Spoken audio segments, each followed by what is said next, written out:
நமக்கு இன்னைக்கு தாவா பண்றதுக்கு நேரம் இல்ல, அல்லாஹ் பத்தி சொல்றதுக்கு நேரம் இல்ல. நம்ம சம்பாதிக்கணும், குடும்பத்தை பார்க்கணும், கடன் அடைக்கணும், வீடு பார்க்கணும், வீடை கட்டணும், இடம் வாங்கணும், பொருளாதாரம் பொருளாதாரம் பொருளாதாரம். குர்ஆனில் இறைவன் ஒரு வரலாற்றை சொல்லுகிறான்.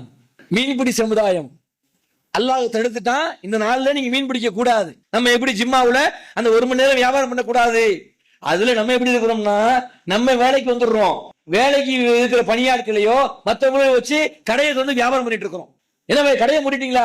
இல்ல இல்ல பாய், பசங்க பாத்துக்குவாங்க. அவன் முஸ்லீம் இல்ல, சரி முஸ்லீம் இல்ல தான், அவனுக்கு ஜிம்மா கடமை இல்ல தான், ஆனால் அவன் சம்பாதிக்கிற பொருளாதாரம் உனக்கு ஹலாலா ஹராமா? அங்கே அல்லாஹ் அவங்களுக்கு ஒரு கட்டளை போட்டான். என்ன கட்டளை? அந்த நாள் முழுக்க மீன் பிடிக்க போக கூடாது, சோதனை. அதுதான் அவங்களுக்கு ஜிம்மா மாதிரி, வணக்க வழிபாடு மாதிரி.